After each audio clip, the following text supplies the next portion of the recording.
That's right, NBA Straya. Watch out, it's your mate Jim in Adelaide, outside again on a rooftop. This is awesome. It is Monday, April 8, all day. Jeez. It was a rough hangover of a Monday today, I'll tell you. Just 4 days of footy, lots of footy going on, obviously here in Adelaide for Gather Round. But now, attention turns back to the NBA. I've been watching and trying to keep track of as much stuff as I possibly could over the weekend. We had some chaos today, though, which is awesome.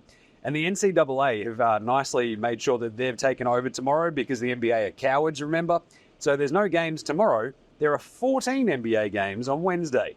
Jeez. Anyway, so we're going to do some really quick weekend winners, weekend losers. We'll fly through all the game wraps. We'll do all the usual segments as well. But we're just going to fly through it because I do have to get a plane back to Melbourne at some point. So, today's show, Dante Exum rules. Josh Giddey had a triple-double.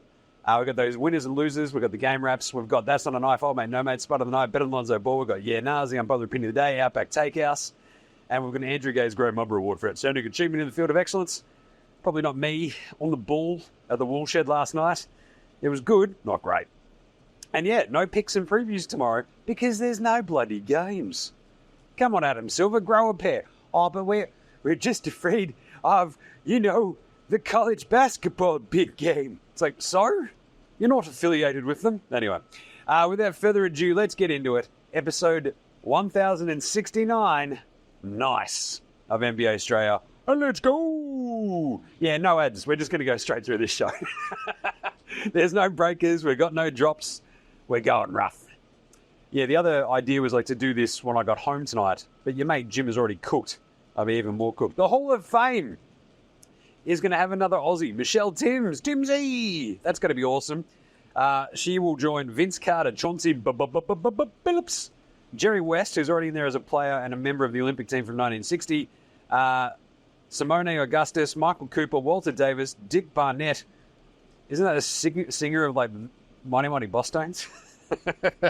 And Michelle Timms, love that. Charles Smith, Harley Redden, and Bo Ryan as your awesome coaches, I guess, who have made it. That's nice. And boom, Doug Collins, Herb Simon. Interesting class. Kind of a fun one too. All right. Little bits of news. How do you feel about this? Dante Exum waved goodbye to the Houston Rockets season after being waived by the Rockets. God, that was fun today. In terms of other news, though, Anthony Davis hurt his eye, left that game today against the Wolves. He's expected back later this week, though, so no real troubles there. Happy days. You've also got Chris Middleton. Oh, Pippa. He got a tooth knocked out. Jesus. What are you doing? But otherwise, there's not a giant amount going on in terms of news. I think we got another MVP straw poll. It should be just what? SGA, Luka, and Jokic in whatever order you feel like. It's probably Jokic number 1. Probably SGA 2, probably Luka 3. That would be my best guess. So I think we'll have a look at it. The straw poll, yeah, it's Jokic. There we go. No problems. So sure. Otherwise, let's look at some games from the weekend. Let's quickly fly through some scores. We watched a few of these over the weekend too. And then this morning was just unreal. The Dante Exum stuff just blew my mind.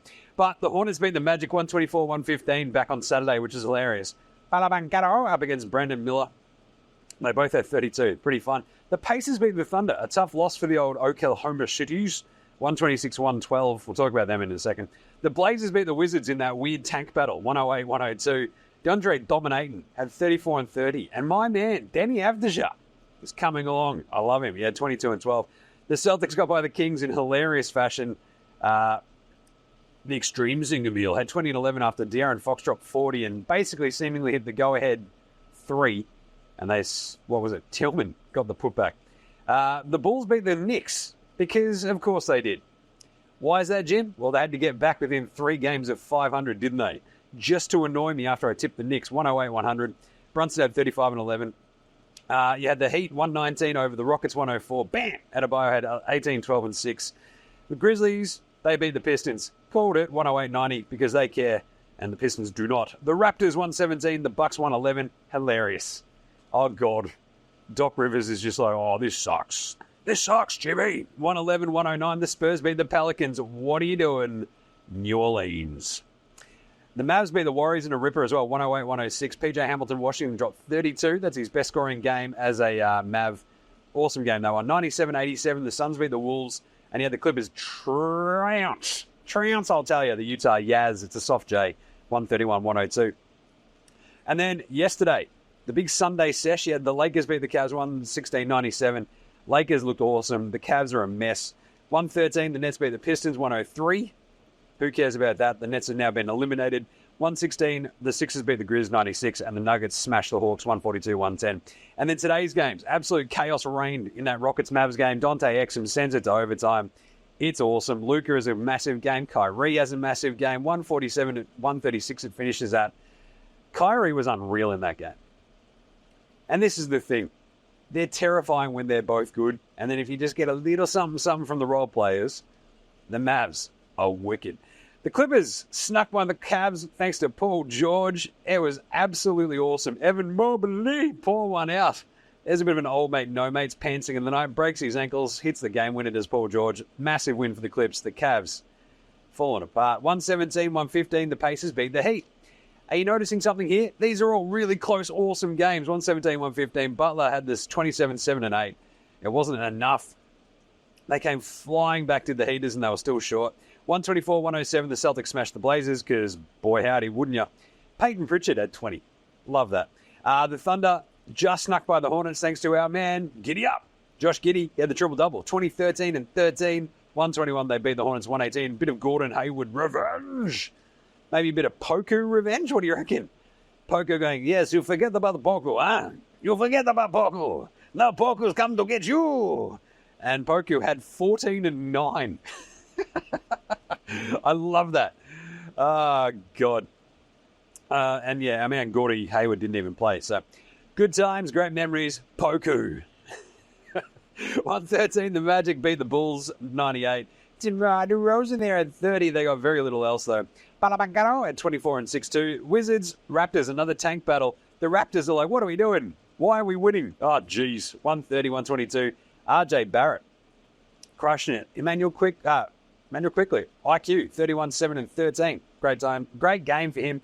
And, of course, the Pelicans beat the Suns 113, 105 because Zion he went absolute beast mode. It was awesome. He's blocking everything, shutting it all down. Dyson Daniels, the dustbuster himself. 5 blocks for Zion. That's an NBA career high. Love that. He had 29, 10, 7, and 5 blocks. It's like he looked at Wemby and went, I took that personally. Now I'm going to eat it. The Knicks came flying back to beat the Bucks 122-109. Doc Rivers, not a happy camper. The Sixers beat the Spurs 133-126 in double overtime without Embiid. And Maxey went absolutely ham. It was awesome. 52 and 7 for him. Wemby had 33, 18 and 6 and was fan-bloody-tastic. They go to overtime, and you're like, what is happening in this game? No Tobias Harris. Maxey does it all by himself. Kelly Oubre had 26 as well. Wemby's like, Jim, I had 7 blocks and 9 turnovers. I'm like, you are a delight, sir. The Kings kicked their shit out of the Nets as well. 107-77, 1-2-3 Cancun. Cam Thomas had 21, but the Suvlaki King, Domantas Sabonis, 18, 20, and 9. Bloody hell. 118, 110, the Warriors beat the Jazz. Clay, 32 points. He's played a bunch of games this year, 74, and they asked him about it after the game. He's like, I just like playing. And the Wolves held off the Lakers 127, 117 as well after a big second quarter. Rui Hachimura had 30, but 31 for Nazarene. You love to see that. So, weekend winners. Out of all of this, obviously Dante Exum is a weekend winner. He crushed it. What a moment. Sends it to overtime. Hits the massive 3. Like, everybody is stoked for the dude. He's gone through so much, and boom. Just says good night to the Rockets down the stretch. The Mavs, though, that's 3 straight wins for them, right? That Warriors win was massive without Luka. I should have mentioned that. And then the Dante game with the overtime that they force is awesome. It's impressive as hell. Like, it's just a team coming together against that defense. They're now 2 games in the clear in 5th. 2 games back of the Clippers. But there's now a little bit of separation between them and essentially making sure that they don't have to be in the play-in. That's huge for the Mavs. You love to see it. Don't you? Don't you? I mean, I think it's pretty cool. I just want to see them in a series against somebody. If it's the Clippers, that's even better. But yeah, so for them to be 2 games up on the Suns and the Pelicans and then 3 games up on the Kings, they're feeling pretty good about themselves right now. The Mavs, Orlando, they lost to Charlotte but then beat the hell out of the Bulls today, as mentioned. They now sit 3rd in the East because of that win. This is why it was so annoying they lost to Charlotte. They would have been there in clear. They're like tied up at least in terms of record with the Knickerbockers. The Knicks are also winners. Huge comeback to beat the Bucks after that weird game the other day that they completely cooked. But because of that, they're on 46 and 32, same as Orlando. They're 4th, and because they won that game against Milwaukee, who are going to pop up again later, they stay ahead of Cleveland and Indy just. So that's a weekend win for me. Brunson was awesome in the second game. The Nuggets, look, they lost to the Clippers the other day, but bounced back by demolishing the Hawks by 32. They're feeling pretty good about themselves on top of the West again by them. Well, it's the Wolves, I think, have snuck by them as well. They're tied at 54 and 24 now. But Denver, look, God, they look dangerous. And you're like, give me some Jamal Murray and they're going to win the title again. The Clippers, 3 straight, the perfect time for them. They're cruising, looking good. Paul George, if he has one of those runs where he looks like the best player in the NBA for 6 weeks, he just does this every so often, does our man PG-13. He just does it, and you're like, God, he's good. And then you'll stink for like 4 months like he has this year. But if he turns it on, how dangerous are they? Very. And the Lakers, until today, they were like just sort of cruising along. If they had like losing AD, but they're winners, even though they lost the game because they'll have Anthony Davis back pretty soon. They need that, I'll tell you what. For the other winners, we've got Philly. 5 straight wins for them has got them back into 7th in the East as well. They're feeling pretty good. Maxey drops 52. But it took 2 overtimes and 52 points from Maxey to get by the Spurs. So I wouldn't be hanging that championship banner yet, Philly. But still, very cool. And that's about it. So what about losers? You've got Cleveland. They're healthy and they can't get a win for the most part. Well, you know, they've got Garland. They've got dudes out there causing a bit of havoc, doing some good stuff, but losing the last 4 that they've played. The last 3, isn't it? Yeah. They've played the Suns, the Lakers, and the Clippers all on the road. It was always going to be tough, but they came so close in that Clippers game today, and Paul George just tore their heart out. You had, LeVert, my sweet baby. You had Maxey Strus. You've got no Donnie Mitchell. You've got Garland. You've got Mobley, and they just can't get a win. It is brutal. They're a half game back of Orlando and New York now. They're in 5th. Rut-row for Cleveland. I'll tell you. Cleveland. The Buckaroos, that's right. They're reeling. They've lost 4 straight. Doc Rivers losing his voice. They're losing games. Brunson smoked him today, but to lose to Toronto, Memphis and Washington in the last week is just brutal. They've lost 6 of 7. Are they frauds? I don't know. It's like today was like the 4th time in the last 29 games that they've actually had Giannis, Dame, and Chris Middleton play. And then Middleton got hurt. You're like, talk about a bloody, weekend loser. It's right there. The Pelicans and the Suns are both 46 and 32. They both played today. They played against each other. The Pelicans win. But they're only both sitting there going, we've got to keep winning out because those pesky Lakers are sitting right there. And time is running out for the Lakers to sort of jump them. But the Lakers are a half game back of the Kings. And they're 1.5 games back of the Suns and the Pelicans. Pretty funny stuff. Speaking of which, the Kings, they smashed the Nets, but geez, that team is less than convincing at all times. They just losing that Celtics game, the Kings are like, what could have been? That's basically the difference between them essentially being in the playoffs and being in a playing game. But they get smashed by the Knicks, lose to the Celtics, kick the crap out of the Nets. They now play the Thunder, the Pelicans, the Suns, and then finally the Blazers. So they got 4 games. What can the Kings do? I don't know, but it's going to be awesome. The Kings. What are they doing? OKC. They got the win today, but geez, that loss to Indy on Saturday hurt. They're 5-5 in their last 10. They need SGA. They need J-Dub. They need Giddey. Watching Giddey as the lead guard carve stuff up is awesome fun, but geez, worrying vibes in the last 10. Not sure about that one. The Rockets as well, also losers. They've lost 5 straight after everyone blowing smoke up their ass. All right, what was the NBA Straya Brute performance of the weekend? It was Maxey's 52. He was bloody awesome. Awesome against the Spurs. Out there by himself. 48 for Kyrie today as well. Paul George's, though, look, the 39, the leading the comeback, it was exactly what the Clippers needed. He delivered. Fox's 40 in the loss to the Celtics, bit of a tough one. But Jalen Brunson as well, 43, 8, and 6 today. He has more 40-point games in a season than Carmelo ever had with the Knicks, which is hilarious. Spot of the night, 1 of 12 for Schroeder. Dennis Schroeder, 1 of 9 for Vooch, 1 of 8 for Campaign, and then 1 of 7 for Campaign. That is a tough weekend. 2 of 15. I'm no math magician, but that's pretty bad. I'll tell you what's even worse. Sam Bloody Hauser, 1 of 18. 1 of 18. The bloke was 0 of 8 in the first half, hit a 3 at the very start of the third quarter, and then proceeded to go 0 of 9 the rest of the way. Who's letting Sam Hauser take 18 shots? Joey Muzz is like, I love you. I love you, Sam. Hey, Sam. Sam, you can take as many shots as you want if you come wash the town with me, bro. I love the town. You love the town. I'll play you a lot of minutes and you can take as many shots as you want. Sam Hauser's like, yes, mate. This is great. So, I think he ties Jason Tatum as in Celtics franchise history with the most attempts with only a single make ever. I think one of the Celtics, the record's like 0 of 14, but yeah. And speaking of overs, our man Malachi in like Flynn. So he drops 50 one game, turns around and equals the worst spud of the year game by going 0 of 12 on the weekend. And of course, Devontae Graham and Mo Wagner delivered the goods by going 3-11. I wish I could play the drop, but I can't. Anyway, old mate, no mates. Ime Udoka copped an earful from Luka. Enjoyed that. Mobley obviously had his ankle snapped. That's also the pantsing of the night. Middleton's tooth. That's a bit of an old mate, no mate situation. You're like, geez, Middleton wasn't that much of a looker to begin with. And of course, the Bucks. That was so dispiriting. We'll talk about old mate, no mates. They all hate each other. It's like they pulled out the entire lineup down 10 with about a minute and a bit to go, and everybody's just like, this is shithouse. So, yeah. Better than Lonzo Ball. 31-3-3 for Jaden Ivey on the weekend. 32-10-5 for Danny Avdija, as well as, what was it, the 21-12 I mentioned before. I'm just saying, Washington, Danny Avdija, just pumping minutes into him and watching him get good is pretty fun. And Wemby, at his 10th 30-point game of the season despite losing today, 33-18, 7 blocks, 6 assists, 5 of 10 from downtown.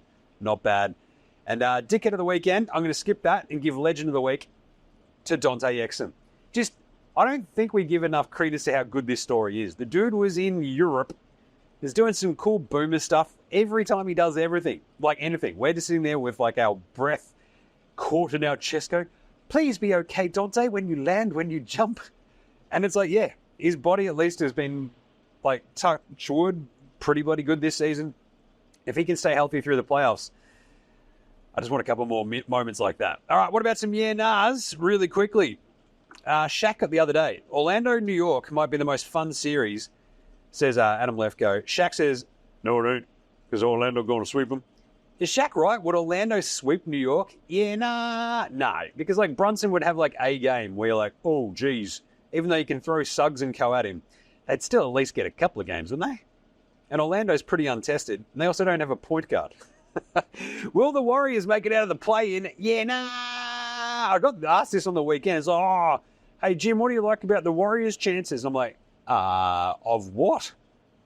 Winning the 9-10 matchup, maybe? Because I don't really like their chances of that at all. Let alone then getting to the 7-8 matchup and getting to play like Denver or Minnesota in the first round, possibly.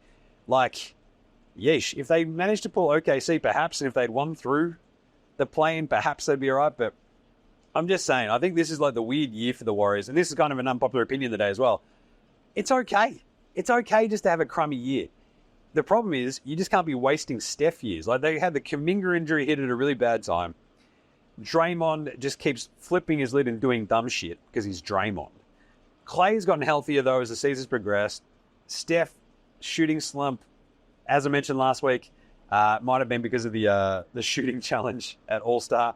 Never do the three-point comp. Is this what is going to happen as well? It's the same as like the dunk comp, right? It's like, oh, I don't want to get embarrassed. But the three-point comp is, I might do this. It's like the home run derby in the baseball. It screws up their swing or whatever. But I don't know if the Warriors make it out of the play-ins. If they sort of like lose to the Lakers, obviously if they lose to the Lakers, it's all over Red Rover. If they somehow knock the Lakers out and then they have to play like Sacramento or Phoenix, woof. I don't know. And are Dallas or the Clippers the most dangerous floater? Yeah, nah. It was an either or, so I don't know how that's a yeah, nah. But still, Dallas, I think the Clippers are still the most dangerous floater, right? Just like Kawhi, Paul George. We saw the Paul George stuff today. Harden and co.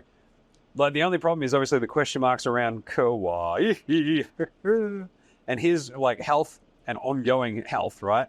Because he's, going back to LA for the treatment. So we'll see what happens, but I don't know. So it might be Dallas the more dangerous one at the moment, because at least we know that Luka and Kyrie are there. Outback Takehouse, just saying, it's a flame grilled take. That's right, it's Monday. You know what they do in Adelaide? Pie floaters. So we're just going to do that as an Outback Takehouse flame grilled take. Chuck that on your plate. That's right, it's a floating pie in some weird pea stuff. I don't know, eat it. Only at Outback. If the Magic had Dante Exum, they'd make the Eastern Conference Finals. That's right, that's all they need. They need a point guard. Jingler Joe Ingles will be right there next to him. It'll be a match made in heaven. As it is, he's going to help the Mavs make the Western Conference Finals. All right, Australian Player Watch. Josh Giddey had 14, 9, and 12 against Indy. Shot 6 of 17 and 0 of 2 from downtown. He had 5 turnovers as well as 1 steal. Then bounced back against the Charlettes, 20, 13, and 13 for his 11th career triple-double today. You love that. 7 of 15 from the floor, 1 of 1 from 3, and a steal. Paddy Thrills, Paddy Mills, he scored 17 last week and hasn't played since. What is going on? I think it's because Miami getting healthier, but at the same time, come on. Get Paddy Thrills back out there. Rock'em, sock'em, block'em, jock'em, Landau, 10, 6, and 4 versus Miami. 4 of 7 from the floor, 0 of 1 from downtown. Get to hang out with Paddy, though. Enjoyed that. 2 of 2 from the free throw line and a steal. And then 13, 1, and 2 against his mucker, Josh Giddey today. 13, 1, and 2, 5 of 7 from the floor, 1 steal. So obviously, Landau's still getting enough time on the court, even though Houston aren't winning all of a sudden. It's just good to see him putting up numbers. He's going to stick around. I love this. Jingling Joe Ingles, 3 points and 2 assists against Charlotte. Also took one of the great charges over the weekend with an amazing photo that the pick and roll put up. 9 points, 3 of 5 from the floor, all of which were threes. He went 3 of 4 from downtown. 3 rebounds and 5 assists today for the jingling one. And look, anytime he does anything, it's still like the greatest thing in the world. So against the Bulls, he was pretty bloody good. Josh Green still out with his ankle. It's been a couple of weeks. Hopefully he's coming good. Dante Exum, as mentioned, 11 points, 2 rebounds, 7 assists, 5 of 8 from the floor, 1 of 2 from downtown. But 33 minutes against the Warriors, I love that. He then backs it up with 35 minutes against Houston today. Has the 14 points, 9 rebounds, 2 steals. The massive game-tying 3 descended to overtime. 2 of 4 from downtown overall, 5 of 11 from the floor. Dante Exum, Kangaroo Kobe. Dyson Daniels, the vacuum, the dustbuster himself, 37 minutes against the Spurs. He had 7, 7, and 2. Bit of clamps, though. Had a couple of steals. 3 of 8 from the floor, 1 of 2 from downtown. And 28 minutes against Phoenix today in the big win. 10 points, 6 rebounds, and 2 assists, a block and a steal. 4 of 8 from the floor, 1 of 3 from downtown. Aussie Matty T still out with his injury as well, the ankle as well. But the Great Barrier Reef had a rough one today, 0 of 5 against Boston. 5 rebounds, though, 1 assist. And the Wizards, he went 5, 2, and 2 with 2 of 4 shooting. 1 of 1, 1 of 3 from downtown. So good job by the Great Barrier Reef. Dominating has been playing really, really well. So obviously not as many opportunities for Duop. The Andrew Gaze Grey Mumber Award for Outstanding Achievement in the Field of Excellence. This one goes to Tyrese Maxey. You've already given him the improved performance of the weekend. But the fact that this was his 3rd 50-point game of the season means that the Sixers are the first franchise in NBA history to have 2 players with 3+ 50-point games in the season. That is sick. God, I love Tyrese Maxey. What a legend. Could you imagine just Tyrese Maxey? Like, he seems like the world's coolest dude. But even he would be like, oh, God, I hate Tobias Harris. This guy sucks. Nice. The Patty Mills Game Day Baller Game Day Twitter check-in. This is literally where Jim gets his phone out and goes, what's Patty Mills been up to, Jim? Oh, there's a Dante one. That's it. Morning, Dante. He's got a very cool sense of fashion where it's like, yes, you are from the western suburbs of Melbourne. But then just a nice little post of him bringing the ball up and hitting that shot after the pass back from Luka. I do like that Luka was double-teamed, looked up, went, I could shoot this, but there's Dante. Passes it off, boom, we're going overtime. And I think that might be it for today because there's no games to preview tomorrow because they're all on Wednesday. So tomorrow's show, we'll actually do a little bit of something special and then go through and break down all 14 of those games. What tomorrow's show might be is just laying out the last week and a half of the regular season because we're less than 2 weeks away from the playoffs. I'm just saying, you need your mate Jim now more than ever just to keep you abreast of what's happening when it comes to essentially the playoff situations. And what I might rank out as well is what would be the most fun results. What would be the most fun series? So I'll do that on tomorrow's show as well. So that's it. That's it for today. We'll be back tomorrow. We will do the show tomorrow anyway. In the meantime, though, you can go check out all the shit that I did with Gather Round for the AFL Today show. So follow that, Sports Today show on Facebook, but it's AFL Today show everywhere else. We did a crap ton of videos. The Jack Ginnivan one was awesome. So if you like your AFL footy, go check that out. You can also hear me on the official Supercoach podcast if you're into that sort of thing. But follow NBA Straya on Twitter, Face the IG, and of course AFL Today as well. And then the other shows, what is it? Cricket Today podcast, Football Today podcast, Hold All Tickets, which is the one about horse racing that Alex does, and NFL Straya with myself and Gaz. Always a good time. Chuck a rating review for all those across your Apple Podcasts, Google Podcasts, Spotify, YouTube, Birdhouse, Doghouse, Henhouse, etc. And get around NBAstraya.com/shop. Get your merch. I had to send out some orders last week because apparently it had gotten sent into my junk emails. I'm like, that's not junk. That's NBA Straya listeners trying to buy my merch. What are you doing, you dumb email? Anyway, big thanks always go to From Oslo for the intro and outro song, and of course the bands that get around NBA Straya. House Hats, Joshua De Laurentiis, Fascinator, Gold Mines, Ramshackle Army, Iowa, Sex Jedi, Green, and Dozers. I've said it 1,069 times, homie. What am I doing here? I can't believe I tripped over it in the end. Anyway, we're just going to go ride the bull before we jump on the plane again. Anyway, give those bands a smash on Bandcamp, Triple J and Earth, Facey, Apple Music, Spotify. Remember, NBA Straya supports Australian bands, so should you. And that's it. No deli review to close out today's show, obviously, because I'm standing up on the rooftop in Adelaide. It's raining. The sun's in my face. And we'll do a deli review tomorrow. Maybe he's finally gotten over that amazing NBL final series. God damn, Jack McVeigh. Jack McVeigh, the stones on that bloke. Unreal. Anyway, we'll catch you tomorrow, dickheads. This is NBA Straya saying, look after yourselves, would you? And later, Hosanna!